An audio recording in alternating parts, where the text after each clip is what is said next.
Si ton driver slice alors que tu penses bien faire, c'est à cause probablement d'un seul et même problème. En 5 minutes, je vais te montrer le seul réglage que la majorité des slicers appliquent mal et que tu pourras tester dès maintenant. Mais bien sûr, on ne va pas parler de choses compliquées telles que le grip, un swing trop travaillé ou des techniques avancées, mais on va plus se concentrer sur un seul point. Mais avant de commencer, n'oublie pas de t'abonner pour suivre mes conseils de golf chaque dimanche. La majorité des golfeurs pensent que le slice vient du swing, mais très souvent, le problème commence bien avant que tu commences à bouger.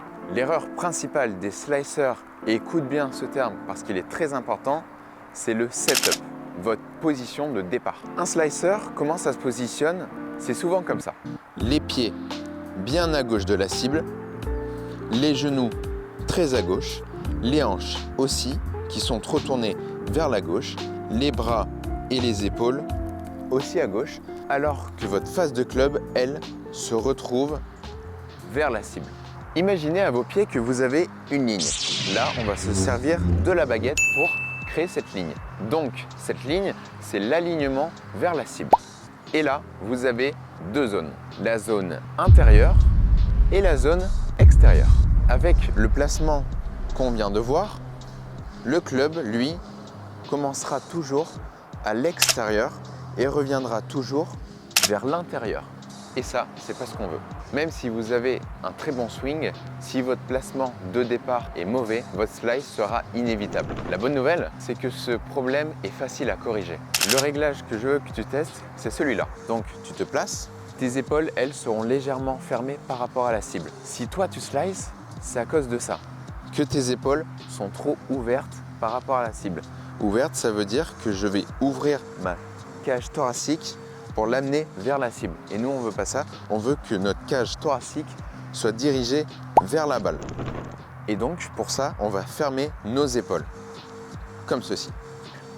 Ensuite, tu dois sentir que ton épaule droite doit être plus basse et plus en arrière que ton épaule gauche. Vous faites de même avec vos hanches. Vous les fermez, vos genoux et bien évidemment vos pieds.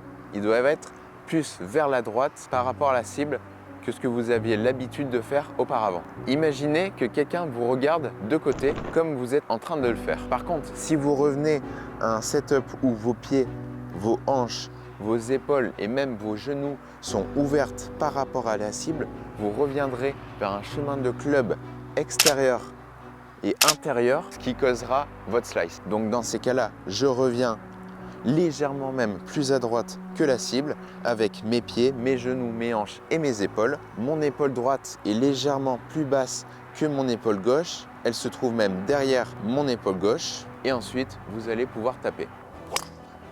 Teste ça maintenant. Tu fais 5 balles avec ce setup et sans forcer. C'est important. Et surtout, tu changes rien d'autre. Ni le swing, ni ton grip, ni le tempo. Rien de ce qui peut nous compliquer la tâche, c'est important. Garde ce réglage pendant 1, 2 à 3 séances et dis-moi en commentaire si ce conseil t'a aidé ou pas. Maintenant, c'est très important. Si tu veux me soutenir, clique ici pour t'abonner et clique là, c'est mon dernier conseil sur le grip.